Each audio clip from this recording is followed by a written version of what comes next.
अपना जो टॉपिक है उसमें देखेंगे घूर्णन और परिक्रमण, यानी कि रोटेशन और परिक्रमण, पृथ्वी का रोटेशन और सूर्य का साथ पृथ्वी का जो परिक्रमण है उसको। पहले सौरमंडल में ये जान लेते हैं कि सौरमंडल में परिक्रमण, घूर्णन, इस सब के विषय में अलग अलग वैज्ञानिक लोग क्या क्या अपना सिद्धांत दिया था। तो एक थे टॉलमी। टॉलमी का क्या कहना था कि सूरज है सो पृथ्वी के चारों ओर घूमता है, जबकि क्या है वास्तविकता में कि पृथ्वी है सो सूरज के चारों ओर घूमता है। लेकिन टॉलमी बोला कि सूर्य है सो पृथ्वी के चारों ओर घूमता है, मतलब बैठले बैठल कुछ भी सिद्धांत दे दिया। तो प्राचीन समय में टॉलमी सूर्य पृथ्वी का चक्कर लगाती है ऐसा एक सिद्धांत दिया। उसका परिक्रमण घूर्णन के बारे में ये बोला कि सूरज है सो पृथ्वी का चक्कर लगाती है। ठीक है, तो ये सिद्धांत तो फ्लॉप हो गया।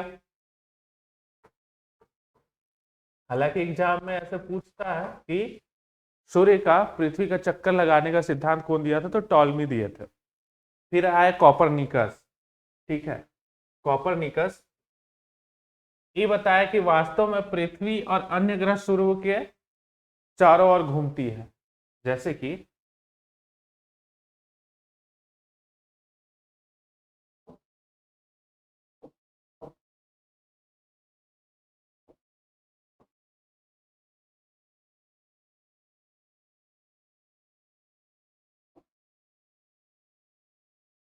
ये अपना सूर्य है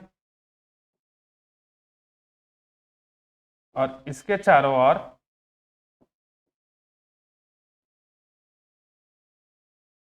अपना ग्रह घूमता है। ठीक है, ये पृथ्वी है तो सूर्य के चारों ओर घूम रही है और परिक्रमा भी कर रही है, ये परिक्रमा कर रही है और अपने अक्ष में घूम भी रही है। ठीक है, तो इसको बताया था कॉपरनिकस। और जस्ट टॉलमी क्या बताया था, इसके उल्टा बोले कि पृथ्वी बीच में है और सूरज ऐसे घूम रही है। लेकिन वास्तव में सिद्धांत क्या है? सिद्धांत है कि पृथ्वी सूर्य की परिक्रमा करता है और इसको दिए थे कॉपरनिकस। फिर जो सबसे महत्वपूर्ण सिद्धांत था कैप्लर का,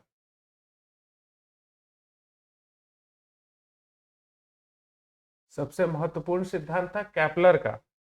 कैप्लर क्या बोले कि पृथ्वी है सो दीर्घ दीर्घ वृत्त कक्षा में सूरज के चारों ओर घूमती है। सबसे इंपॉर्टेंट है कैप्लर का, जो गति का नियम दिया और समझाया कि जो सूर्य है उसके चारों ओर सारे सौर मंडल के ग्रह दीर्घ वृत्ताकार पक्ष में कक्ष में घूमते रहते हैं।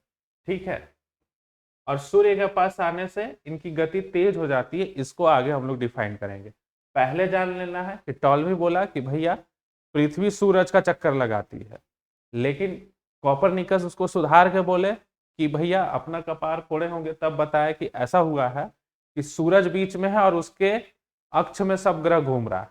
तो ये दिए कॉपरनिकस। कैप्लर फिर उसके बाद और उसको अच्छे से सुधार के बोले कि उसका सौरमंडल के जितना भी ग्रह है सौरमंडल में वो सारे सूर्य के चारों ओर दीर्घ वृत्ताकार पक्ष में घूम रहे हैं। फिर उसके बाद गैलीलियो दूरबीन से देखे तो बताया कि जो कैप्लर बोल रहा है ये बहुत सही बोल रहा है। ठीक है, कैप्लर इसके सिद्धांत को प्रूव कर दिए, क्योंकि वो देख लिए, अपना दूरबीन बनाया ना, तो उसके बाद देख लिए होंगे कि हाँ ऐसा ही हो रहा है। हब्बल दूरबीन से पता चलता है कि ब्रह्मांड लगातार फैल रहा है, ये तो हम लोग देख लिए थे पहला ही टॉपिक में, जो बलून वाला सिद्धांत दिए थे। तो ये सारे सिद्धांत थे घूर्णन को लेके, परिक्रमण को लेके। तो पहला याद रखना है टॉलमी। टॉलमी बोला कि सूरज पृथ्वी को चारों ओर घूम रहा है, उसको सुधारे कॉपरनिकस। कॉपरनिकस बोले कि पृथ्वी और अन्य ग्रह सूर्य का परिक्रमा कर रहा है। फिर कैप्लर आए और कैप्लर मेन सिद्धांत दिए और इन दोनों का जो डाउट था वो क्लियर करते हुए बताया कि जितना भी सौरमंडल का हम लोग का ग्रह है वो दीर्घवृत्ताकार अक्ष में घूम रही है। ठीक है, अब इसमें हम लोगों को देखना है कैपलर का सिद्धांत, क्योंकि कैपलर का सिद्धांत बहुत बार पूछता है एग्जाम में। जैसे देख रहे हैं ना, ये है दीर्घवृत्ताकार पक्ष,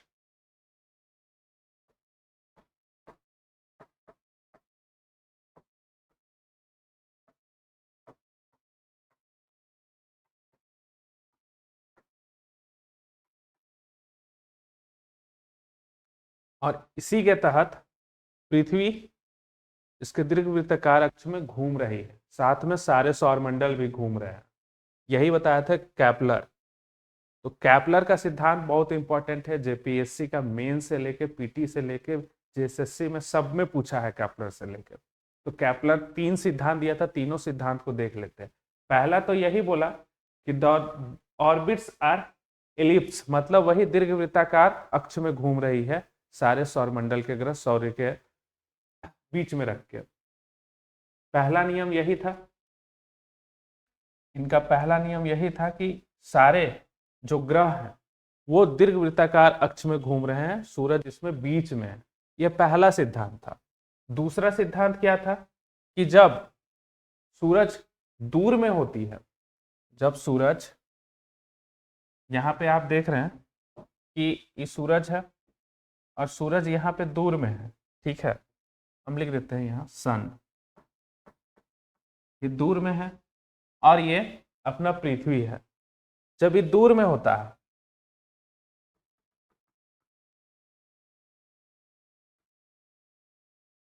तो धीरे धीरे घूमता है, जो परिक्रमा करने का जो गति है वो धीरे धीरे होता है। लेकिन जब नजदीक आता है तो बहुत तेज तरीके से परिक्रमा करता है, बहुत तेज गति से घूमता है। आप जैसे बचपन में रस्सी ढेला बांध के रस्सी में ऐसे ऐसे घुमाते थे ना, तो नजदीक जब खींचते होंगे तो नजदीक में बहुत स्पीड पकड़ लेता हो, लेकिन अगर लंबा रस्सी है तो बहुत धीरे धीरे धीरे धीरे हम लोग उसको गति में देते थे, गति देते थे, बहुत धीरे धीरे घूमता था। तो कहने का यही मतलब था दूसरा सिद्धांत कि भैया जब सूरज से पृथ्वी दूर है तो धीरे धीरे घूमेगा, धीरे धीरे घूमेगा, इसमें धीरे धीरे गति करके परिक्रमा कर रहा है। लेकिन फिर जब सूरज के सामने आएगा, देख रहे हैं यहाँ पे सूरज के सामने आया तो एकदम सटाक से गति करके इधर आ जाएगा, ठीक है। तो दूसरा नियम यही कहता है कि जब सामने आता है और दूर में रहता है तो इनके बीच का जो क्षेत्रफल है, ये वाला जो क्षेत्रफल है, ये जो एरिया है, हर एक जगह पे बराबर रहता है, ठीक है। ये जो एरिया है हर एक जगह पे बराबर रहता है, इसका भी एरिया और इसका भी एरिया, मतलब कि क्षेत्रफल दोनों का बराबर है। जब ये नजदीक है तो तेज गति से परिक्रमा कर रहा है और दूर है तो धीरे धीरे परिक्रमा कर रहा है, इसलिए जो इसका क्षेत्रफल बन रहा है हर एक कंडीशन में बराबर हो, कहीं पे भी रहे क्षेत्रफल बराबर होगा, ठीक है। ये इनका दूसरा सिद्धांत था। और तीसरा सिद्धांत क्या कहता है कि जो भी दीर्घवृत्ताकार अक्ष में घूम रहा है, देख रहे हैं यहाँ दीर्घवृत्ताकार अक्ष में जो घूम रहा है, इसमें जो समय लगा उसका वर्ग और इसका जो व्यास है, टोटल इसका जो व्यास है उसका आधा का क्यू समानुपात है, समानुपाती है। कहने का मतलब क्या है कि शब्दों में थोड़ा हेरफेर है।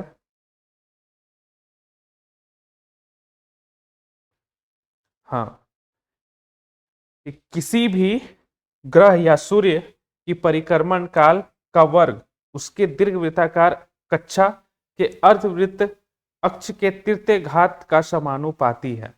कहने का मतलब क्या है कि जितना समय लिया ना घूमने में, जितना समय लिया दीर्घवृत्त घूमने में, उसका स्क्वायर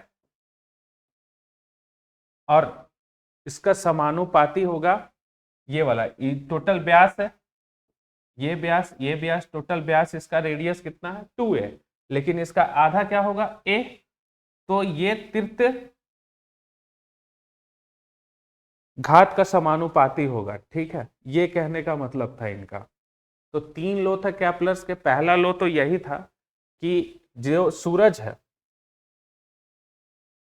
उसके चारों ओर जो ग्रह है वो दीर्घ वृत्ताकार अक्ष में घूमते हैं। दूसरा क्या बोले कि किसी भी समय में कहीं पर भी प्लैनेट रहे, कहीं पर भी ग्रह रहे, उसका जो एरिया होगा, उसका जो क्षेत्रफल होगा, वो हर जगह पे बराबर होगा। ऐसा इसलिए होगा क्योंकि अगर जब सूरज के नजदीक आएगा ही, सूरज के नजदीक आएगा ही तो तेजी से आगे बढ़ेगा, परिक्रमा तेजी से करेगा, और नजदीक रहेगा तो धीरे धीरे करेगा। इसलिए यहां पे भी इसका एरिया यानी क्षेत्रफल बराबर होगा और यहां पे भी इसका एरिया बराबर होगा। ये इसका दूसरा नियम था। और तीसरा नियम क्या कहता है कि तीसरा नियम कहता है कि जो ग्रह है सूर्य के परिक्रमण काल का वर्ग उसकी दीर्घ वृत्ताकार अक्ष के अर्धवृत्त अक्ष के तृतीय घात के समानुपाती है। बहुत खतरनाक बात बोला है कि total time of complete orbit इतना घूमने में जो समय लगा वो टी है। ठीक है, वो टी है। और इसका जो रेडियस है टोटल देख लीजिए, यहां से लेके यहां तक इसका रेडियस है। ठीक है, ये रेडियस है। अब इसका आधा को ए बोला और इधर का ए बोला, टोटल इसका रेडियस है 2a। अब इसको आधा आधा बांट दिए तो ए और इसका टी स्क्वायर समानुपाती होगा जो उसका दीर्घ परिक्रमण काल का वर्ग, मतलब कि जो परिक्रमण काल होगा उसका वर्ग दीर्घ वृत्ताकार अक्ष के अर्धवृत्त अक्ष यानी कि ए क्यू के समानुपाती होगा, तृतीय घात के समानुपाती होगा। ये टी स्क्वायर हो गया है और ये ए क्यू हो गया। ये केपलर का थर्ड लॉ। थोड़ा सा डिफिकल्ट हो गया समझाने में, बाकी लिखा हुआ सब कुछ है।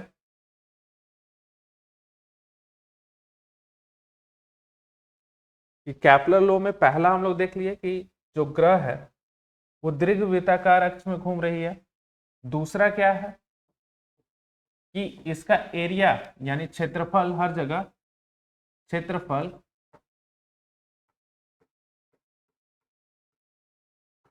हर जगह बराबर रहेगा। और तीसरा कि इसका जो घूमने का टोटल समय है, टोटल एक बार जो घूम रहा है वो टी स्क्वायर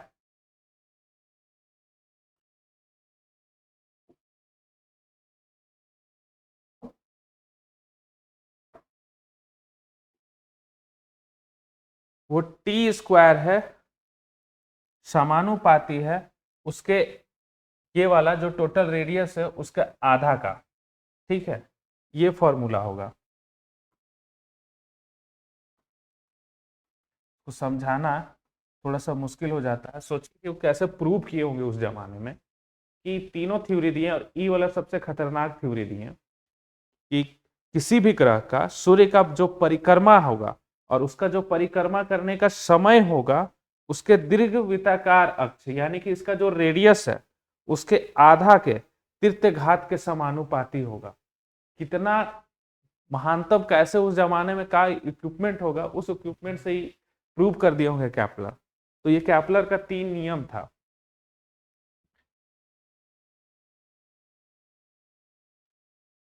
तो लैंग्वेज में लिखा गया, लैंग्वेज में लिख के दे रख दिए हैं। यहाँ पे थोड़ा सा दिक्कत हो रहा है समझाने में। बाकी 2 नियम तो आपको समझ में आ गया होगा, ये वाला और ये वाला थोड़ा सा दिक्कत हो रहा होगा।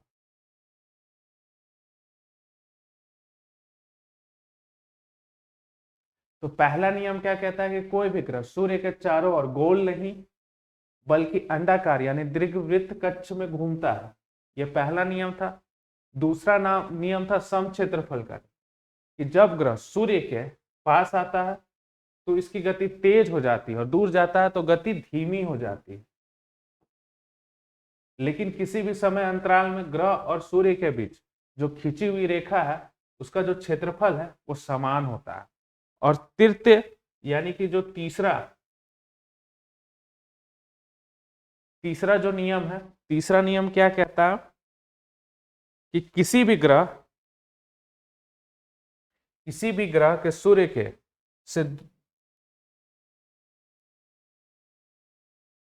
किसी भी ग्रह का सूर्य के परिक्रमण काल का वर्ग उसके दीर्घवृत्ताकार कक्षा के अर्धवृत्त अक्ष के तृतीय घात का समानुपाती है। यहां लैंग्वेज में थोड़ा सा गलत टाइप हो गया है,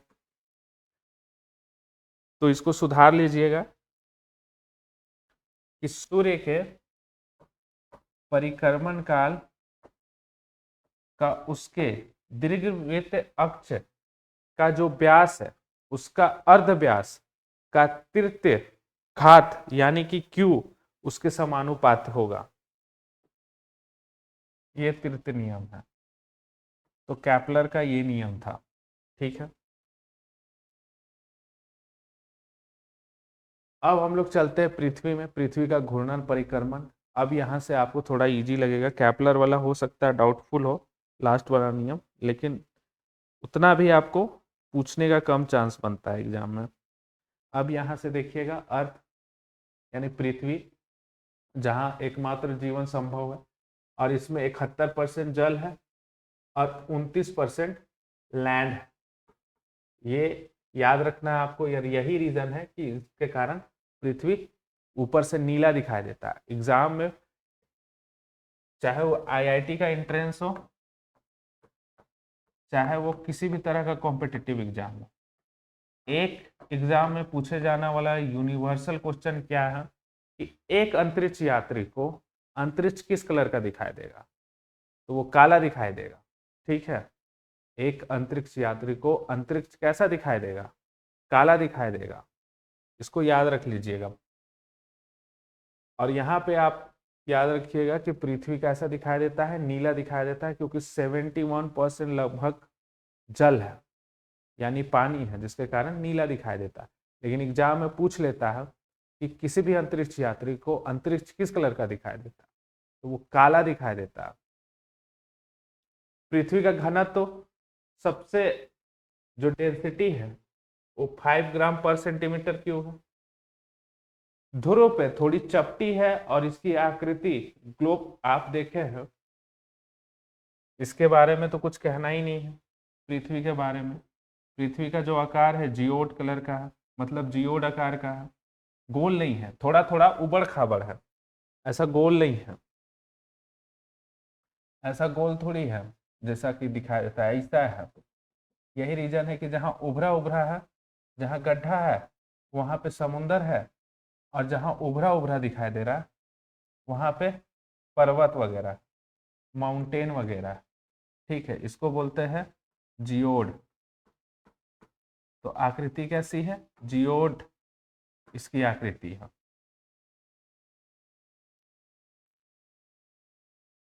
पृथ्वी का जो विषुवत रेखा का व्यास है, यानी कि इसका जो इक्वेटर है, भूमध्य रेखा, इसका जो व्यास है 12,756, और जो ध्रुव व्यास है पोलर की ओर ये है 12,714।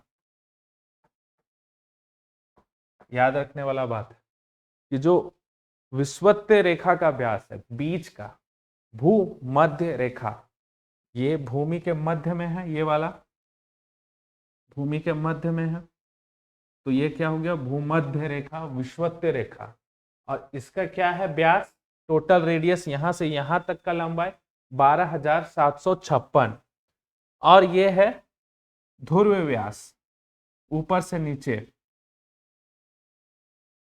इसका कितना है 12,714, टोटल रेडियस इसका है 12,714। एक बार एग्जाम में पूछा था कि जो ध्रुव व्यास है और जो विषुवत व्यास है उसके बीच का अंतर कितना है, तो अगर आपको पता है ये 12,756 है, और 12,714 है, तो इन दोनों को माइनस कीजिएगा तो अंतर निकलेगा 42 किलोमीटर। ये एग्जाम में पूछा था। यहां देख लीजिए, ये जियोड आकार का है। अब इसको अच्छे से आदमी समझे इसलिए ऐसे फिगर बना देता है कि पृथ्वी है। अब इसका जो विषुवत्य व्यास है वो है 12,000, ये टोटल है। इसका यहां से यहां तक जो लेंथ है वो 12,756 है, और ये इसका ध्रुव व्यास है ऊपर से नीचे, ये है 12,714, और इन दोनों का डिफरेंस कितना है? 42 किलोमीटर। अब अगर देख रहे हैं कि यहां से यहां ज्यादा है तो इधर ज्यादा मोटा होगा और इधर थोड़ा सा पतला होगा, ठीक है।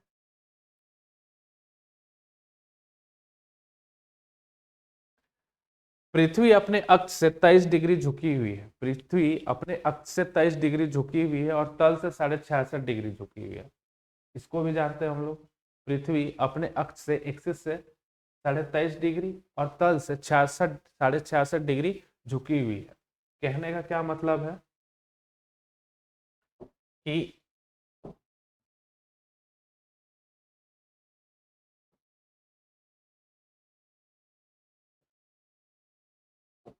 यहाँ पे पृथ्वी आपको टेढ़ी दिखाई दे रही है, ऐसा मतलब अगर आदमी ऐसे सीधे खड़ा है तो ऐसा है मुड़िया, ठीक है। तो ये है 23.5 डिग्री अपना अक्ष से झुका हुआ है और तल से 66 डिग्री। ये टोटल इसका अक्ष है, टोटल अक्ष है, ठीक है। इससे कितना है? 23.5 डिग्री झुका हुआ। ये देख रहे हैं 23.5 डिग्री झुका हुआ, और अपने तल से यानी कि ये वाले तल से 66 डिग्री झुका हुआ। और इसी झुकाव के कारण क्या होता है कि दिन और रात लंबा और छोटा होता है, चेंज होता है। दिन और रात का जो टाइम है वो चेंज होने का सबसे बड़ा रीजन होता है उसका झुकाव, ठीक है। तो ये अर्थ को लेके, अपने पृथ्वी को लेके कुछ कुछ भौगोलिक फैक्ट था।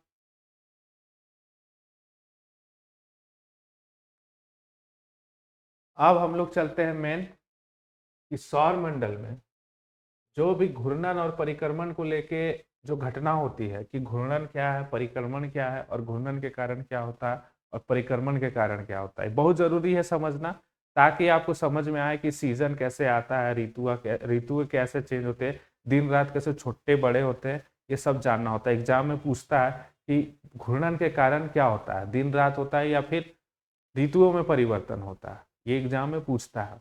तो आपको जानना है घूर्णन क्या होता है और परिक्रमण क्या होता है। उसके बाद जानना है कि घूर्णन के कारण कैसे दिन रात होता है और परिक्रमण के कारण कैसे ऋतुओं में परिवर्तन होता है, ऋतु चेंज होते हैं। तो पहला हम लोग को जानना है घूर्णन क्या है। तो घूर्णन क्या होता है कि पृथ्वी अपने एक्सिस पे लट्टू की तरह पश्चिम से पूरब, लट्टू की तरह पश्चिम से पूरब जो घूमती है, और इससे पृथ्वी का घूर्णन कहते हैं। मतलब घूम रही है उसको बोलते हैं घूर्णन, ठीक है, रोटेशन। और रिवोल्यूशन क्या है? पृथ्वी अपने अक्ष पे घूमने के साथ साथ सूर्य के चारों ओर जो चक्कर लगाती है इसको बोलते हैं परिक्रमण। अब ऐसे समझिए कि घूर्णन क्या होता है और परिक्रमण क्या होता है। बहुत साधारण एकदम सिंपल एग्जांपल में ऐसे समझना है कि मान के चलिए कि कोई लड़की है, ठीक है, उसको आप सालसा का डांस करा रहे हैं, ऐसे ऐसे घुमा रहे हैं लट्टू की तरह, तो वो क्या है? घूर्णन है। लेकिन वही जब महिला से शादी कर रहे हैं तो परिक्रमा करते हैं ना, शादी में 7 परिक्रमा करते हैं, तो वो हो गया परिक्रमण। लेकिन पृथ्वी क्या करता है? घूमता भी है और परिक्रमा भी करता है सूरज के, तो घूम भी रहा है और परिक्रमा भी कर रहा है, ठीक है। अब आपको रोटेशन समझ में आ गया होगा कि रोटेशन क्या है। कि किसी भी महिला को आप डांस में ले गए और सालसा डांस करा रहे हैं और उसको ऐसे ऐसे घुमा रहे हैं हाथ पकड़ के, तो वो हो गया घूर्णन। लेकिन वही महिला से शादी कर रहे हैं और 7 परिक्रमा कर लिए तो वो हो गया परिक्रमण, ठीक है।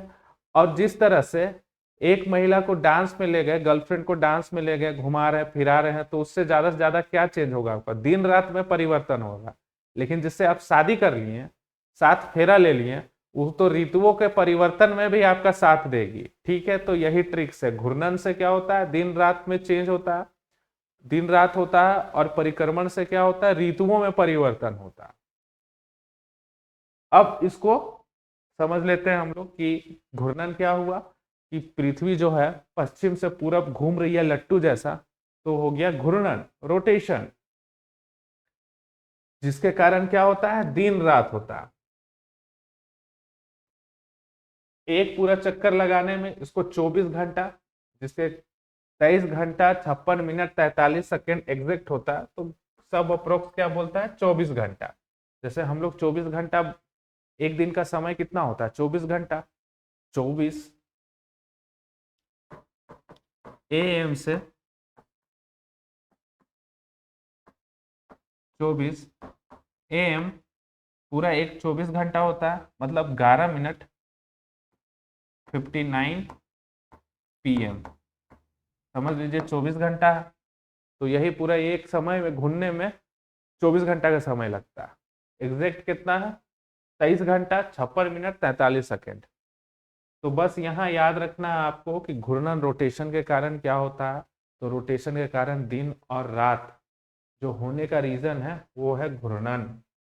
फिर समीर यानी हवा का जो चलना है वो भी घूर्णन का ही कारण उत्पन्न होता है। समुद्र में जो ज्वार भाटा आती है वो भी घूर्णन के कारण आती है। जो ज्वार भाटा आती है ना, घूर्णन के कारण ही आती है। और कोरियोलिस बल बनता है जिससे हवाओं और समुद्र धाराओं की दिशा परिवर्तित होती है।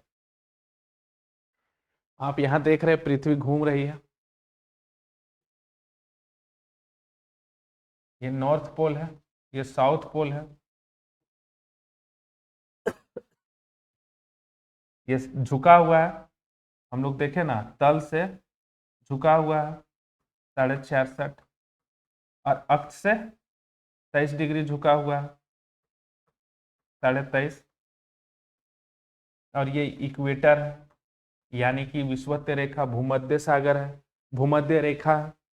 और हमारा जो भारत है वो भूमध्य रेखा के ऊपर उत्तरी गोलार्ध में स्थित है, यानी नॉर्थ पोल साइड है हम लोग। ठीक है, तो कहने का यही मतलब है कि जब घूमता है पृथ्वी तो उसके कारण दिन और रातें होती हैं, इतना हम लोग को पता है। साथ में क्या होता है कि समुद्र में जो ज्वार भाटा है, अब जैसे कि अगर मान लीजिए कि आपके पास ग्लास है, ग्लास में पानी भरा हुआ, और उसको लेके घूमिएगा तो छलकेगा कि नहीं? छलकेगा। तो वही कारण है कि जब घूमता है पृथ्वी तो सी के रूप में समुद्र में इतना पानी जमा है, वो भी जब घूमेगा तो उसमें भी पानी छलकेगा, और वहां पानी छलकेगा तो क्या आएगा? ज्वार भाटा आएगा। तो ये दैनिक जो गति है घूर्णन के कारण, ये रीजन है, ये घटनाएं होती हैं, ये इवेंट्स होते हैं। पहला दिन रात, दूसरा ज्वार और भाटा। और समुद्र, जो आपको पता है कि समुद्र जहाँ पे, जिस भी पेनिनसुला आइलैंड या फिर जिस जगह पे समुद्र है वहां पे समुद्र समीर, स्थल समीर, स्थल समीर, ये सब पढ़ना आगे है। तो हवाओं समुद्र समीर का भी चलना उसका घूर्णन का कारण। फिर क्रियोलिस बल बनता है, तो क्रियोलिस बल के कारण ही ज्वार भाटा आता है और ये सब चीजें होती है। ठीक है, तो घूर्णन के बारे में इतना चीज हम लोग को जान लेना था। अब है परिक्रमण। परिक्रमण क्या होता है कि पृथ्वी अपने अक्ष पे घूमने के साथ साथ सूर्य के चारों ओर भी चक्कर लगाती है। ठीक है, ये यहाँ पे देख रहे हैं कि पृथ्वी घूम रही है, घूम रही है ना।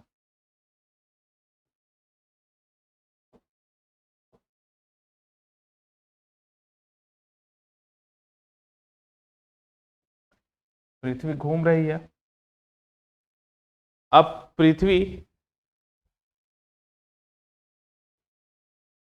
यहां से यहाँ परिक्रमा कर रही है, जैसे कि शादी में वर वधु परिक्रमा करते हैं, उसी तरह अपना जो अर्थ है वो भी परिक्रमा कर रहा है। सूरज के चारों ओर, तो ये परिक्रमा है और यहीं पे ही घूम भी रहा है, घूर्णन भी कर रहा है और परिक्रमण भी कर रहा है। ठीक है, तो इसके कारण पूरा एक परिक्रमा करने में कितना समय लगता है? तो 365 दिन 6 घंटा लगता है। पृथ्वी जिस रास्ते पे सूर्य का चक्कर लगाती है उसको अर्थ ऑर्बिट कहते हैं। इसी को परिक्रमण या वार्षिक गति भी कहते हैं। तो परिक्रमण के बारे में आपको पता ही होगा। अपने यहाँ लट्टू जैसा घूमना ये घूर्णन है, रोटेशन है, और सूरज के चारों ओर परिक्रमा करना ये परिक्रमण है। और परिक्रमण के कारण क्या होता है? ऋतुओं में चेंजेस आते हैं, परिवर्तन आता है, सर्दी गर्मी, ये सब कारण है परिक्रमण का। और दिन रात की लंबाई का बदलना भी परिक्रमण का कारण है।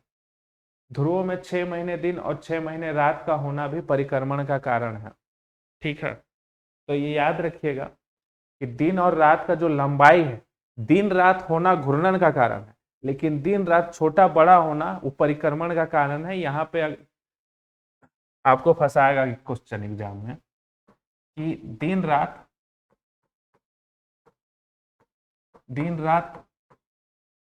होने का कारण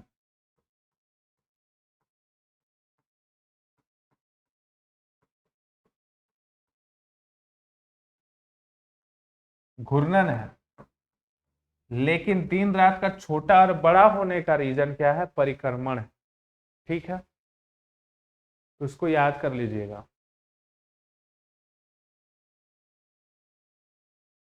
अब एक घटना है अपसौर और उपसौर। अपसौर और उपसौर क्या हुआ है कि जब सूरज से पृथ्वी की दूरी ज्यादा होती है तो इसको बोलते हैं अपसौर, और जब नजदीक होती है तो इसको बोलते हैं उपसौर। और ये जो रेखा है जो मिलाती है इसको बोलते हैं एप्साइड रेखा। एप्साइड रेखा। जब पृथ्वी सूरज से बहुत दूर है, ठीक है, परिक्रमा अपने दीर्घवृत्त अक्ष में घूम रही है, परिक्रमा करने के दौरान दूर है, तो वो बोलते हैं उसको अपसौर। और जब नजदीक है तो इसको बोलते हैं उपसौर। और ये जो टोटल लाइन है यहां से यहां तक इसको बोलते हैं अपसाइड लाइन। और अपसौर है ये होता है 4 जुलाई को। अपसौर 4 जुलाई को होता है।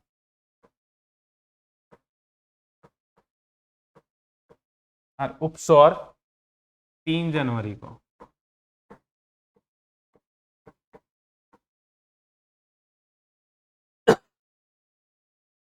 यहाँ याद रखने का सबसे अच्छा तरीका है, एक चीज याद रखिए, यहाँ 3 और उ दोनों एक जैसा दिखाई दे रहा है।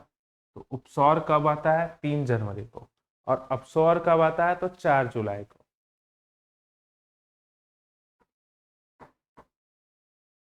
यहाँ पे लैंग्वेज में लिखल है कि जब पृथ्वी सूर्य से सबसे दूरी में होती है तो इसको अपसौर कहते हैं।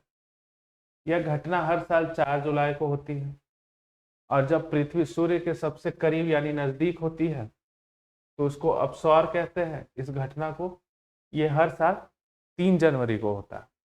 और अपसौर और उपसौर को जोड़ने वाली एक काल्पनिक रेखा को अपसाइड लाइन कहते हैं। तो ये याद कर लेना है आपको, क्योंकि पूछता है एग्जाम की उपसौर किस दिन होता है, अपसौर किस दिन होता है। तो उपसौर 3 जनवरी याद रखना है उपसौर, और अपसौर याद रखना है 4 जुलाई। ठीक है, तो यहाँ पे तो अगर ऊ को भी याद रखिएगा, जैसे ओ हो गया तो ओ 3 की तरह दिखता है, तो 3 जनवरी एक याद रखिए, दूसरा ऑटोमेटिकली याद रहेगा।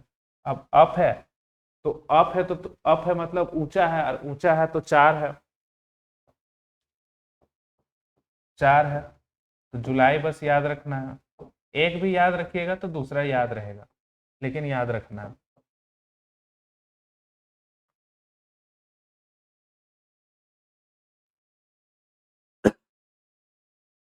एस्ट्रोनॉमिकल यूनिट किसको बोलते हैं? खगोलीय इकाई। जो सूरज और पृथ्वी के बीच जो दूरी है उसको बोलते हैं एस्ट्रोनॉमिकल यूनिट। ठीक है, इसका कोई मतलब नहीं है। एक चीज हम पहले भी हम लोग पढ़ लिए थे कि सूरज का प्रकाश पृथ्वी तक पहुंचने में 8 मिनट 16 सेकेंड लगते हैं। टोटल 500 सेकेंड होता है। आजकल एग्जाम में कुछ भी पूछ सकता है आपसे, मिनट में पूछा, याद रखना 8 मिनट 16 सेकेंड, नहीं तो टोटल होगा 500 सेकेंड। और चंद्रमा का प्रकाश पृथ्वी में, क्योंकि चंद्रमा हम लोग के बहुत नजदीक है, इसलिए तुरंत आ जाता है 1.3 सेकेंड में। 1 पॉइंट यहाँ लगभग लिखा हुआ 1.25, तो इसको लिख सकते हैं 1.3 सेकेंड में। तो सूरज का प्रकाश हम लोग तक पहुंचने में कितना लगता है? तो 8 मिनट 16 सेकेंड। और चंद्रमा का प्रकाश, जो चंद्रमा परावर्तित, सूरज का रोशनी परावर्तित करके हमारे यहाँ आता है, उसको आने में 1.3 सेकेंड लगता है, तुरंत आ जाता है। दिन रात का छोटा और बड़ा होना, अभी हम लोग देखे थे कि दिन रात का छोटा बड़ा होना कारण है परिक्रमण का। ठीक है, घूर्णन से दिन और रात होता है, लेकिन परिक्रमण से दिन और रात छोटा और बड़ा होता है।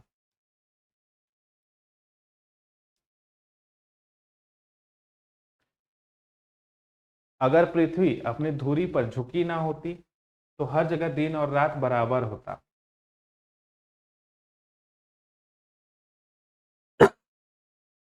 देखिए ये पृथ्वी है,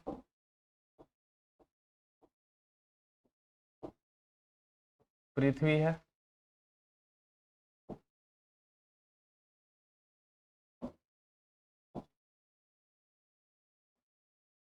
ये पृथ्वी है,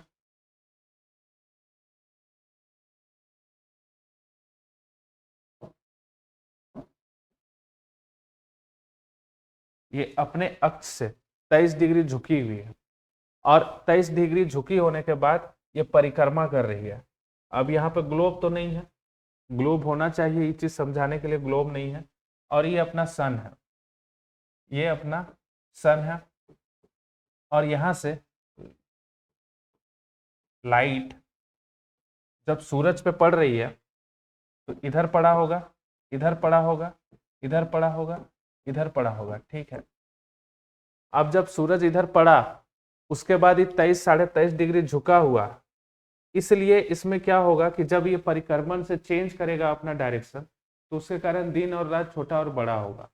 लेकिन अगर ये अपने अक्ष पे झुका नहीं होता, और झुका नहीं होने के कारण ऐसे गोले होता, ठीक है, तो यहाँ क्या होता, यहाँ पे दिन और रात बराबर होता, और यहाँ पे रोशनी नहीं पहुंच रही होती, तो यहाँ पे हमेशा रातें होता। लेकिन झुका हुआ है अपना अक्ष में और परिक्रमण कर रहा है, इसलिए इसका डायरेक्शन चेंज होने के कारण इसमें दिन और रात छोटा और बड़ा होता। विजुअलाइज करना होगा आपको। अगर पृथ्वी सूर्य की परिक्रमा ना करती तो एक गोलार्ध में हमेशा दिन बड़े और रातें छोटी होती, जबकि दूसरे गोलार्ध में रातें बड़ी और दिन छोटे होते। परिक्रमा ना करती तो एक गोलार्ध में हमेशा दिन बड़े और रातें छोटी होती। लेकिन विषुवत रेखा को छोड़ के दुनिया के बाकी हर एक हिस्से में ऋतुओं के अनुसार दिन और रात की लंबाई बदलती रहती है। अब यहां देखिएगा कि ये विषुवत रेखा है, बीच वाली रेखा है। अब विषुवत रेखा में कह रहा है कि यहाँ पे दिन और रात चेंज नहीं होता। क्यों नहीं होता? क्योंकि किसी भी डायरेक्शन में ये बीच में है। अब फिर पलटेगा, ये घूमेगा तो भी तो बीचे में रहेगा ना, तो यहाँ पे दिन और रात बराबर रहता। विषुवत रेखा पे हमेशा दिन और रात बराबर होते हैं, क्योंकि सूर्य का प्रकाश इसमें दो बराबर हिस्सों में बढ़ जाता है। तो यहाँ पे आप जान लीजिए कि अगर दिन और रात का छोटा बड़ा होने का कारण आपसे पूछा, तो पहला कारण है कि उसका अपने अक्ष में झुका हुआ होना, और दूसरा है वो परिक्रमा करना। ठीक है, परिक्रमा कर रहा है तब चेंज कर रहा है डायरेक्शन, इधर से उधर जा रहा है, तो वहां पे दिन और रात बड़ा और छोटा हो रहा है।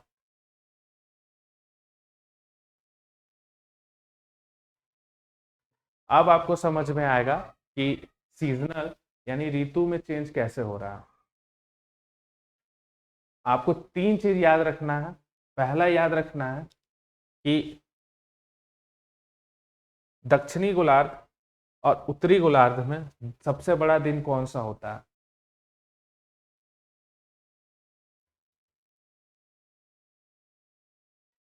21 जून को उत्तरी गोलार्ध में सबसे लंबा दिन होता है। पहले इसको याद कर लीजिए, तब उसका कॉन्सेप्ट याद होगा। 21 जून को उत्तरी गोलार्ध में, यानी कि नॉर्थ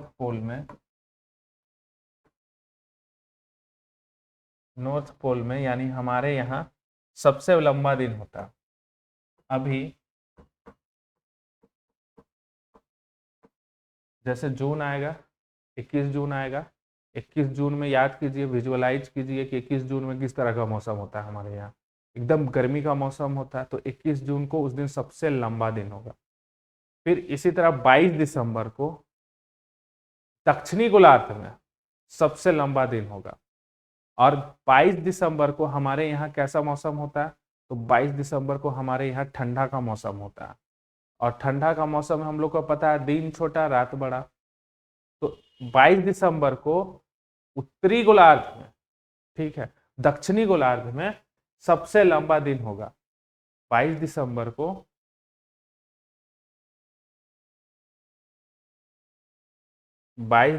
को दक्षिणी गोलार्ध में सबसे लंबा दिन होगा।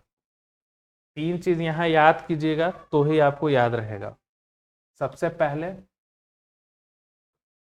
21 जून को दक्षिणी गोलार्ध में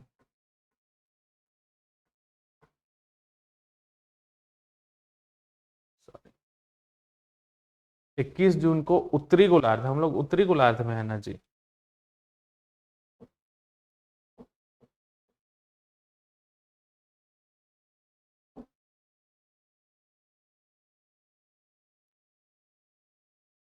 इक्कीस जून को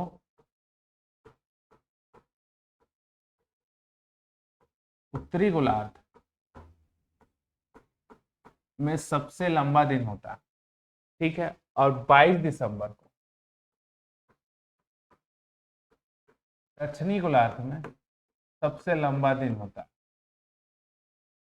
उत्तरी गोलार्ध में सबसे लंबा दिन 21 जून को, और दक्षिणी गोलार्ध में सबसे लंबा दिन 22 दिसंबर को। और 21 मार्च और 23 सितंबर को दिन और रात बराबर होता है, दिन रात बराबर होता है। तो ये चीज आपको कंठस्थ याद होना चाहिए, तब जाके आपको सब कॉन्सेप्ट समझ में आएगा। अब इसको याद रखने का सबसे अच्छा ट्रिक है, 21 जून याद कीजिए कि 21 जून में मौसम कैसा होता है, गर्मी का मौसम होता है हमारे यहाँ।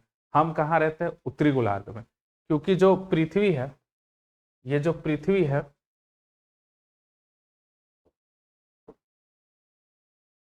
ये पृथ्वी है, और पृथ्वी के इक्वेटर यानी विषुवत रेखा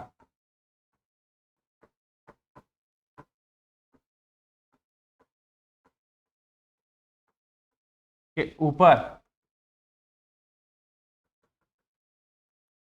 जो कर्क रेखा है,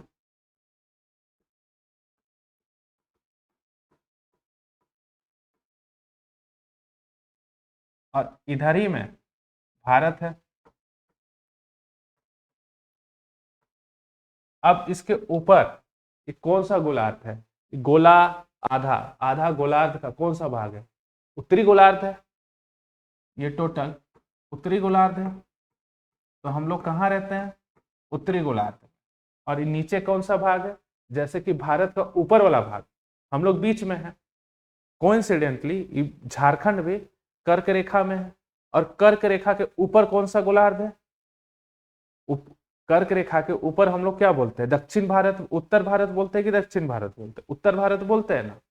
और इधर से नीचे जाइएगा तो दक्षिण भारत बोलते हैं। उसी तरह जो हमारा कर्क रेखा है वो कहाँ पे है? विषुवत रेखा के उत्तर की ओर, ये बीच से ऊपर की ओर, तो ये उत्तरी गोलार्ध है।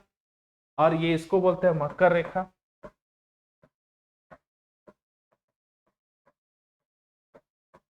ये हमारा विषुवत रेखा से नीचे है, तो इसको बोलते हैं दक्षिणी गोलार्ध, ठीक है।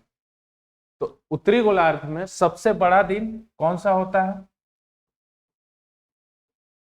21 जून। और दक्षिणी गोलार्ध में सबसे बड़ा दिन 22 दिसंबर। 6 6 12, 21 जून 22 दिसंबर, 21 22 21 22, 6 और 12। याद रखना है यहाँ क्या होता है इस दिन, दिन बड़ा। अब दिन बड़ा है तो रात छोटा,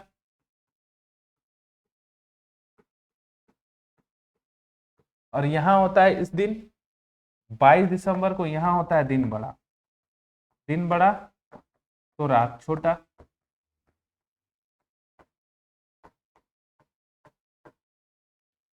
अब जब सूरज बीच में आ जाता है तो 22 मार्च और 23 दिसंबर और 23 सितंबर, 22 मार्च और 23 सितंबर को दिन और रात दोनों बड़ा होता है। मतलब दिन और रात दोनों बराबर होता है। तो इतना चीज आपको याद होना चाहिए, तब जाके आपको समझ में आएगा कि ऋतु में परिवर्तन कैसे होता है। तो भारत पृथ्वी पर ध्रुवी पर घूमने के साथ साथ पृथ्वी सूर्य की परिक्रमा करती है, और इसी के कारण पृथ्वी और सूर्य की स्थिति समय समय पर बदलती रहती है। और पृथ्वी के परिक्रमण के कारण जो 4 प्रमुख अवस्थाएं हैं जिन्हीं के कारण ऋतुओं में बदलाव आता है। पहला है 21 जून की स्थिति, दूसरा है 22 दिसंबर, और तीसरा चौथा है 22 मार्च और 23 सितंबर। 3 कंडीशन है। अब यहां आप देखिए कि ये अपनी पृथ्वी है, ये अपना पृथ्वी है,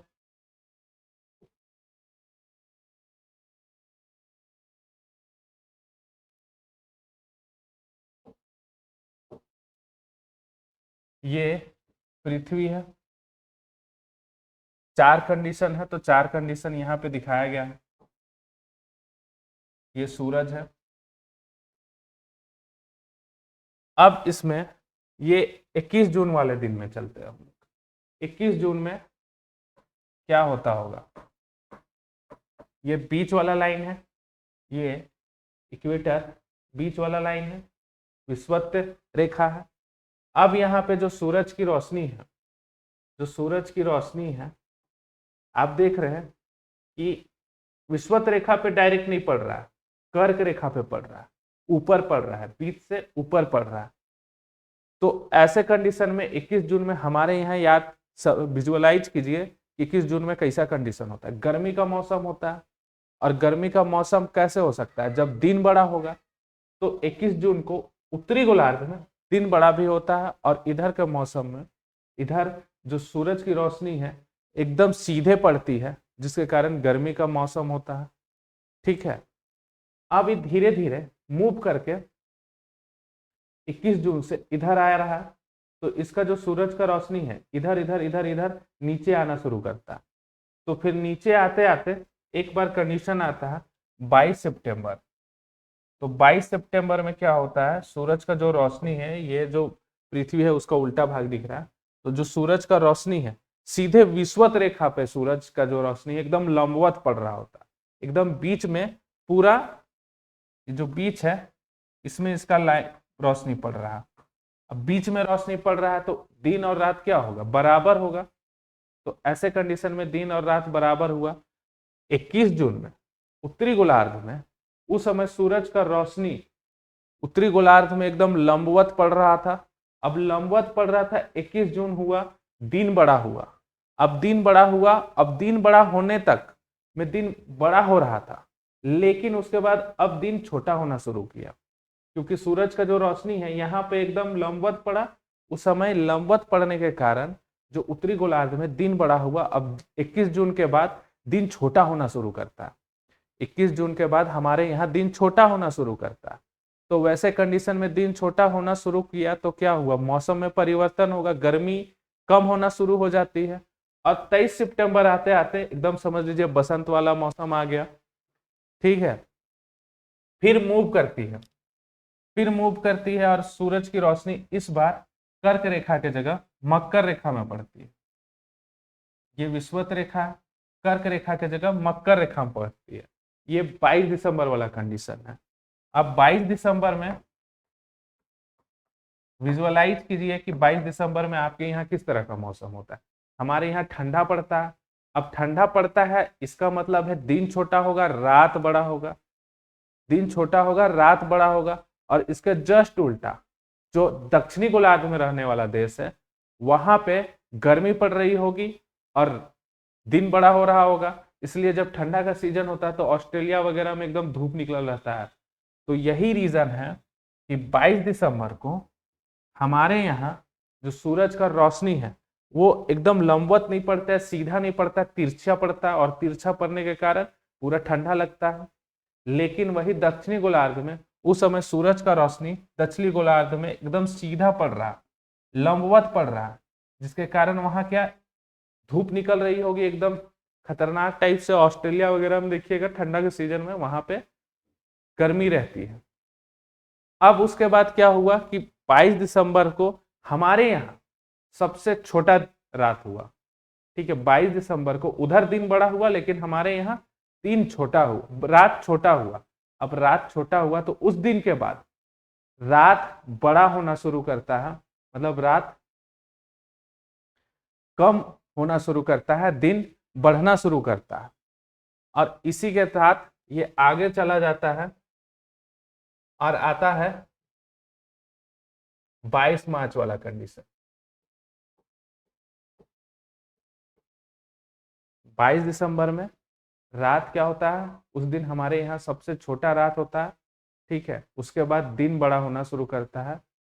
अब रात दिन बड़ा होना शुरू किया तो 22 मार्च में दिन और रात फिर यहाँ क्या हुआ, सीधे आ गया। तो यहाँ सीधे विषुवत रेखा में सीधे सूरज का रोशनी पड़ रहा है तो दिन और रात बराबर हो गया इस दिन। तो उस समय भी समझ लीजिए बसंत वाला मौसम है। जैसे कि अभी मार्च के मौसम में आप देखिए कि कैसा मौसम है, होली फगुआ का मौसम कैसा होता है, थोड़ा गर्मी भी लगता है और फिर रात को ठंडा भी लगता है क्योंकि दिन रात क्या है ऐसे कंडीशन में बड़ा बराबर है। अब 22 मार्च को दिन रात बराबर हो गया हमारा। अब दिन रात बराबर हो गया तो इसके बाद क्या कंडीशन स्टार्ट हो जाता है कि दिन बड़ा होना शुरू हो जाता है। इसके बाद क्या होता है, आज 22 मार्च के बाद क्या हो गया, दिन बड़ा होना शुरू हो गया।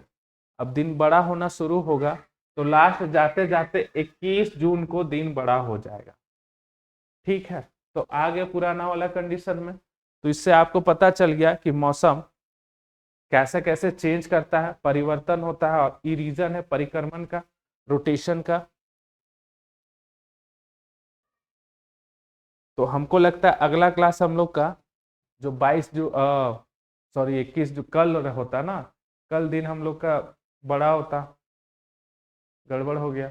ओ सॉरी, कल भी कहाँ, वो मतलब परसों दिन और रात बराबर होगा जी। मार्चे है ना 22, हाँ, परसों दिन और रात बराबर होगा। तो यहीं से हम लोग एक बार और इसको देखते हैं कि परसों के दिन दिन और रात बराबर होगा। आज 20 तारीख है तो परसों के दिन क्या होगा, हमारे यहाँ दिन और रात बराबर होगा, दिन और रात बराबर होगा। इसके बाद क्या शुरू होगा, अब इस समय तो बसंत फगुआ का समय है। इसके बाद क्या कंडीशन होगा कि दिन बड़ा होगा, गर्मी आ जाएगा, दिन बड़ा होना शुरू किया और 21 जून तक दिन बड़ा रहा, बड़ा होते गया, बड़ा होते गया। 21 जून लास्ट पॉइंट है जहां तक एकदम दिन सबसे लंबा हो गया और यहां तक 21 जून तक भारी गर्मी पड़ी। ठीक है, 21 जून तक गर्मी पड़ी उत्तरी गोलार्ध में जहां हम लोग रहते हैं। उसके बाद 21 जून के बाद दिन छोटा होना स्टार्ट हुआ, दिन छोटा होना स्टार्ट हुआ। और जब 22 सितंबर का दिन आया, 22 सितंबर का सॉरी 23 सितंबर का दिन आया, 22 मार्च और 23 सितंबर, 23 सितंबर का दिन आया। तो सितंबर में याद कीजिए मौसम कैसा होता है। सितंबर में भी सेम यही कंडीशन होगा कि जो सूरज का रोशनी है वो विषुवत रेखा पे पड़ेगा और इस दिन भी दिन और रात बराबर होगा। लेकिन अब हम लोग इधर मूव कर रहे हैं तो सितंबर के बाद में जितना भी देखिएगा अक्टूबर नवंबर दिसंबर का मौसम है, ठीक है, जितना भी आप देखिएगा अक्टूबर में स्टार्ट हो जाता है दुर्गा पूजा छठ वगैरह। तो छठ वगैरह में कैसा आप लोग साल वगैरह उड़ाते हैं। तो 23 सितंबर के बाद क्या हुआ, इधर वाले कंडीशन में हम लोग मूव किए तो यहाँ पे क्या हुआ, यहाँ पे रातें बड़ी होनी शुरू हो गई, यहाँ पे रातें बड़ी होनी शुरू हो गई, दिन छोटा होना शुरू हुआ हमारे यहाँ उत्तरी गोलार्ध। और 22 दिसंबर पहुंचने पे जब यहाँ दक्षिणी गोलार्ध में, इस दिन क्या है, इस दिन दक्षिणी गोलार्ध पे जो सूरज का रोशनी है एकदम लंबवत सीधा पड़ रहा है, लेकिन हमारे यहाँ तिरछा पड़ रहा है, देख रहे हैं हमारे यहाँ तिरछा पड़ रहा है। तो जब हमारे यहाँ तिरछा पड़ रहा है तो हमारे यहाँ पे ठंडा होगा, एकदम ठंडा होगा। और 22 दिसंबर को दक्षिणी गोलार्ध में बड़ा दिन, और हमारे यहाँ 22 दिसंबर को उत्तरी गोलार्ध में सबसे छोटा दिन। ठीक है, 22 दिसंबर को हमारे यहाँ क्या होगा, सबसे बड़ी रातें होंगी। 22 दिसंबर को सबसे बड़ी रातें होंगी, और इस समय बहुत कड़ाके की ठंड रहेगी, क्योंकि इस समय क्या है, हमारे यहाँ रातें हैं। फिर उसके बाद ये वाला कंडीशन आएगा। इस तरीके से ऋतु में परिवर्तन होता है। तो लैंग्वेज में देख लेते हैं कि 21 जून वाला स्थिति क्या है कि 21 जून में सूर्य कर्क रेखा पे ठीक ऊपर चमकता है, जिसके कारण ग्रीष्म अयनता कहा जाता है, यानी ग्रीष्म का मौसम। 21 मार्च के बाद सूर्य उत्तर की ओर बढ़ने लगता है। उसके बाद उत्तरी गोलार्ध में दिन बड़े और रात छोटे होने लगती है और गर्मियों की शुरुआत होती है। 21 जून को उत्तरी गोलार्ध में सबसे लंबा दिन होता है और सबसे छोटी रातें होती है। 21 जून को उत्तरी गोलार्ध में सबसे लंबा दिन और सबसे छोटा रात, क्योंकि दिन बड़ा हुआ तो रात छोटा हुआ। और 21 जून के बाद सूर्य धीरे धीरे वापस विषुवत रेखा की ओर जाने लगता है, जिसके कारण 23 सितंबर तक गर्मियां कम होने लगती है। और 23 सितंबर का दिन वैसा है जहां पे दिन रात बराबर हो गया। फिर 22 दिसंबर वाला कंडीशन में क्या था कि 22 दिसंबर में सूर्य मकर रेखा पे पड़ रहा था और मकर रेखा के ठीक ऊपर चमक रहा है। तो इस दिन को शीत अयनता कहते हैं, क्योंकि हमारे यहाँ उस समय ठंडा का मौसम है। और दक्षिणी गोलार्ध में दिन लंबा और रात सबसे छोटा था। दक्षिणी गोलार्ध में दिन सबसे लंबा हुआ और रात सबसे छोटा हुआ, जबकि उत्तरी गोलार्ध में दिन सबसे छोटे और रात लंबे हुए। क्योंकि उधर दिन लंबा हो रहा है तो हमारे यहाँ उल्टा जस्ट रात लंबा होगा। और 23 सितंबर के बाद सूर्य दक्षिण की ओर बढ़ने लगता है। तो ये सारा घटना आप समझ गए होंगे।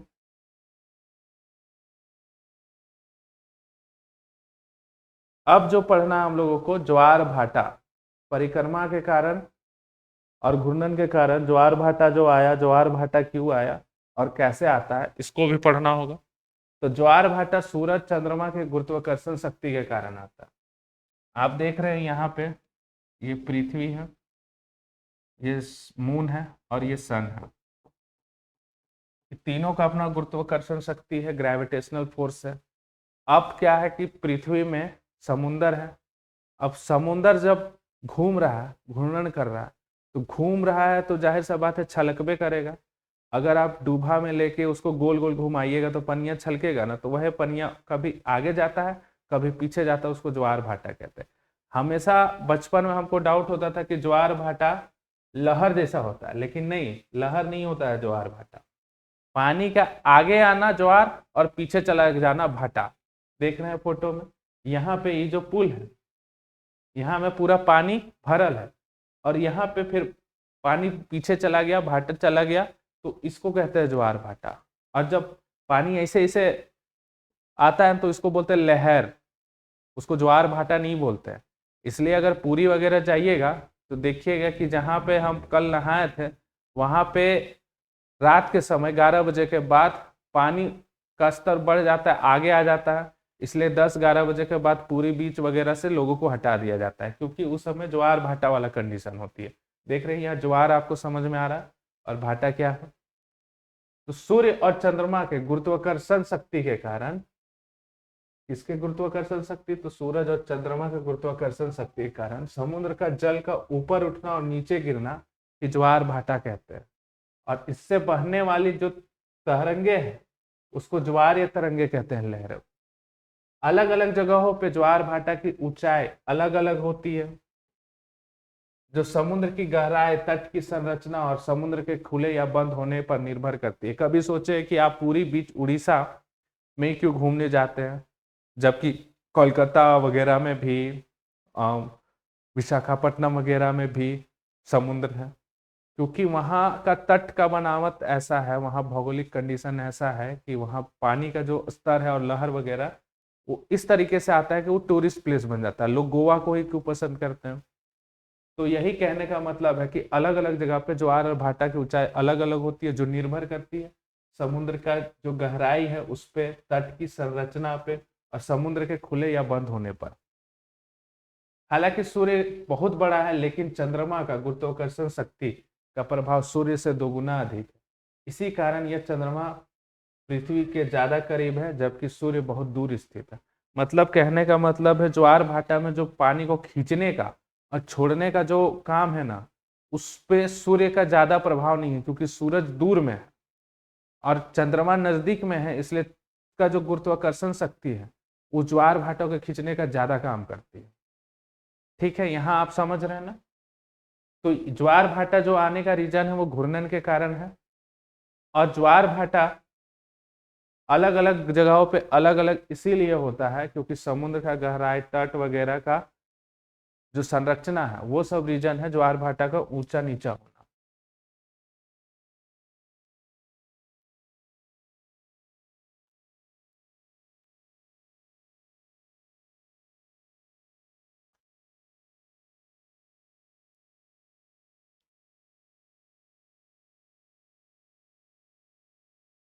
ज्वार भाटा का आवर्तन यानी आना और जाना, तो 24 घंटे में हर जगह 2 बार ज्वार भाटा आता है। पूरे बीच में भी ज्वार भाटा 2 बार आता है, ज्वार 24 घंटे में। ठीक है,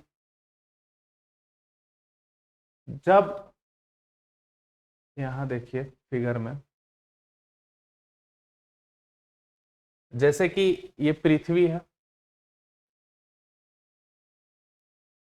और ये चंद्रमा है और ये अपना सन है, सूरज है। तो जब पृथ्वी, चंद्रमा और सूरज तीनों एक ही रेखा में होते हैं तो इसको बोलते हैं सिजवी। इसको क्या बोलते हैं? सिजवी।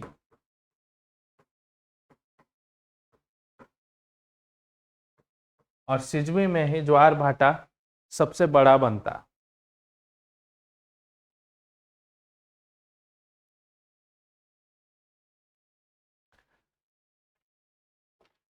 यहाँ पे लिखा हुआ है सिजवी में ज्वार भाटा दीर्घ ज्वार, जहाँ पे सूरज, चंद्रमा और पृथ्वी तीनों एक लाइन में आ जाते हैं। अब जब पृथ्वी और सूरज और चंद्रमा एक लाइन में है तो पृथ्वी में जो चंद्रमा और सूरज के एक दिशा में होने के कारण वो ज्यादा पावर से खींचता होगा। लेकिन जस्ट इसके उल्टा, अगर पृथ्वी यहाँ है, सूरज यहाँ है और चंद्रमा यहाँ है, तो इसके लंबवत समकोण होने पर, समकोण होने यानी लंबवत होने पे इसमें लघु ज्वार, छोटा ज्वार भाटा आता है। रीजन क्या है कि सूरज का तो वैसे भी गुरुत्वाकर्षण शक्ति कम है क्योंकि बहुत दूर में है, लेकिन चंद्रमा नजदीक में है तो इसका पावर, इसका गुरुत्वाकर्षण शक्ति, चंद्रमा का गुरुत्वाकर्षण शक्ति और इसका गुरुत्वाकर्षण शक्ति एक दूसरे को बैलेंस कर देता है, और जिसके कारण यहाँ लघु ज्वार आता है, छोटा ज्वार भाटा आता है। ठीक है, जब सूर्य, पृथ्वी और चंद्रमा एक सीधी रेखा में होते हैं, उनका संयुक्त आकर्षण बल सबसे ऊंचा ज्वार यानी दीर्घ ज्वार पैदा करता है। इस स्थिति को सिजवी कहते हैं और यह पूर्णिमा और अमावस के समय में होता है। जब सूर्य, पृथ्वी और चंद्रमा 90 डिग्री का कोण बनाते हैं तो इनका गुरुत्वाकर्षण बल एक दूसरे के विपरीत काम करता है, जिसके कारण नीचा ज्वार यानी कि लघु ज्वार बनता है। यह स्थिति कृष्ण पक्ष और शुक्ल पक्ष के सप्तमी अष्टमी को देखा जाता है। ये नहीं पूछेगा। लघु ज्वार सामान्य ज्वार से 20% कम और दीर्घ ज्वार सामान्य ज्वार से 20% अधिक होता है। कहने का यही मतलब है कि जब पृथ्वी, चंद्रमा, सूरज एक ही रेखा में आ गए, एक ही लाइन में आ गए, तो इसको सिजवी बोलते हैं। और इसमें जो ज्वार आएगा, जो पानी ऊपर आएगा, उस सबसे बड़ा होगा दीर्घ ज्वार।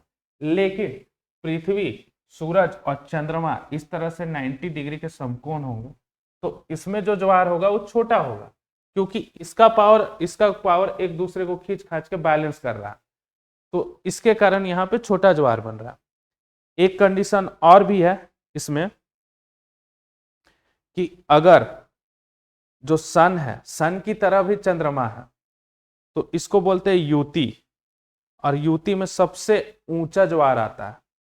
और अगर जैसे कि ये वाला कंडीशन क्या है, यहाँ पे चंद्रमा है, यहाँ पृथ्वी है और यहाँ सूरज है, तो इसको बोलते हैं युति वाला कंडीशन।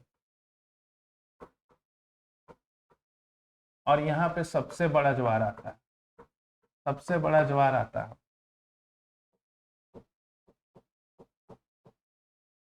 क्योंकि एक के साइड हो गया है सूरज,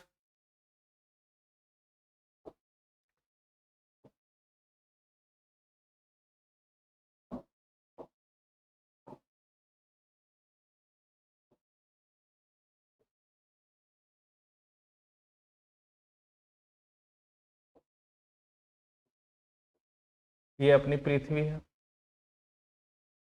ठीक है, ये पृथ्वी है और ये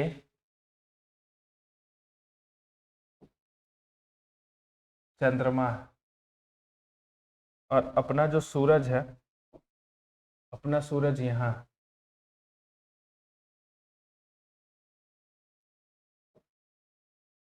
ये अर्थ है, ये मून है और ये सन है। अब ये जो कंडीशन है, इसमें पृथ्वी, चंद्रमा और सूरज एक ही रेखा में आया, ये भी सीजवी है, ये भी सीजवी है, लेकिन इसको जो मेन कंडीशन कहा जाता है इसको बोलते हैं युति, इसको बोलते हैं युति। अब यहां देखिएगा कि सूरज भी इधर है, चंद्रमा भी इधर है, तो यहां जो भी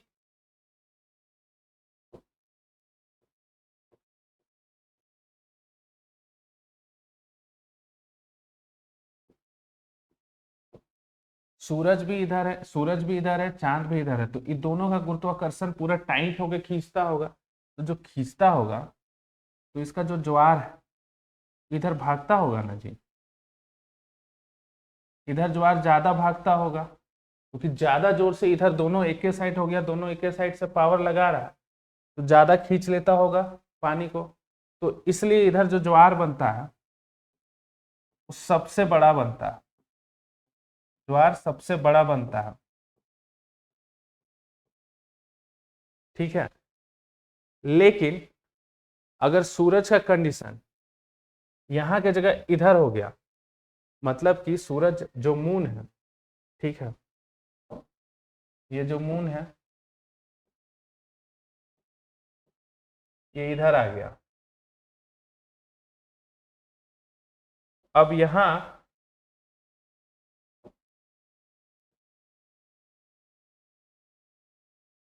यहां जो मून है, चूंकि सबसे ज्यादा पावर मून से ही गुरुत्वाकर्षण के कारण लहर खींच रहा है, और सूरज का प्रभाव थोड़ा कम है, तो इधर भी खींच रहा है थोड़ा थोड़ा, लेकिन और इधर भी खींच रहा है थोड़ा थोड़ा, तो इसके कारण यहाँ पे जो ज्वार बन रहा है भले सिजवी में बड़ा बनता है, सिजवी में भले ही दीर्घ ज्वार आ रहा है,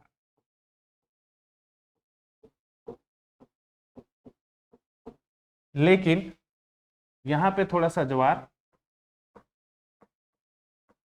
उसकी अपेक्षा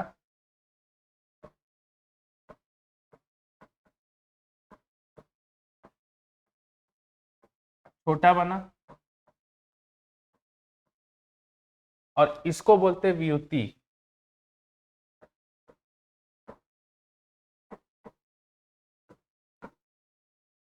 इसको बोलते हैं युति और इसको बोलते हैं व्युत्ति। अगर एग्जाम में आपसे पूछा कि जो ज्वार है वो सबसे बड़ा कब बनता है, तो सिजवी में, और उसके बाद पूछा सिजवी में किस में सबसे ज्यादा बनता है, तो बोलना है यूती में। ठीक है। और सबसे कम जो ज्वार बनता है वो जब चंद्रमा, पृथ्वी और सूरज एक दूसरे पे समकोण रेखा बनाता है, समकोण एंगल पे रहता है, तो इसमें दीर्घ ज्वार, लघु ज्वार एकदम छोटा ज्वार बनता है। ठीक है। अगर कहीं पे नोट डाउन करना है तो नोट डाउन कर लीजिए कि ज्वार सबसे जो कम हो, ज्वार कम कब बनेगा, जब ये 90 डिग्री पे होगा ये लोग। ज्वार बड़ा कब होगा, सबसे बड़ा, सबसे बड़ा जब युति वाला कंडीशन होगा। और ज्वार केवल बड़ा मतलब कि इससे छोटा, तो वियुति वाला कंडीशन होगा। ठीक है। तो ज्वार भाटा का छोटा बड़ा होना भी देख लिए हम लोग। थोड़ा सा इसको एक बार और देख लीजिए कि ज्वार भाटा, अब यहां आप देखिए कि ज्वार भाटा आने का रीजन हम लोग देखें तो ज्वार भाटा आने का रीजन क्या होता है कि गुरुत्वाकर्षण बल के कारण, जब सूरज और चंद्रमा का हम लोग का अपना गुरुत्वाकर्षण बल है, और उस गुरुत्वाकर्षण बल के कारण सूरज या चंद्रमा जब हमारी लहरों को खींचती है तो पानी आगे आता है। फिर अब जैसे कि इधर पानी खींच दिया, हाई टाइड इधर जब खींच दिया ज्वार, ठीक है, तो इधर वाला जाएगा ना उसको मेकअप करने, तो इधर उस समय भाटा वाला कंडीशन, तो इधर ज्वार वाला कंडीशन। नहीं समझे? जैसे कि पृथ्वी है, पृथ्वी है, ये अर्थ है अपना, अब इधर सूरज है, ये चंद्रमा है। ठीक है।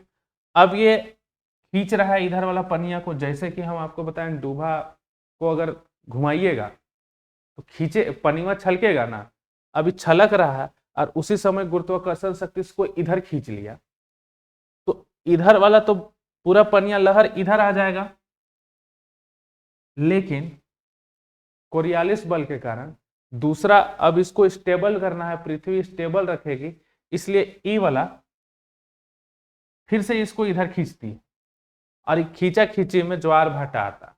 तो 24 घंटा में 2 बार ज्वार और 2 बार भाटा आता। ठीक है। तो ज्वार भाटा हम लोग देख लिए, सन के कॉन्सेप्ट में देख लिए, और चंद्रमा के कॉन्सेप्ट में भी देख लिए कि चंद्रमा कैसे गुरुत्वाकर्षण बल के कारण ज्वार भाटा छोटा बड़ा होता है। तो आज वाला टॉपिक में बहुत ज्यादा होचपुच भी था, लेकिन हमको लगता है कि कहीं ना कहीं सुने ही होंगे, तो कोई दिक्कत नहीं होना चाहिए।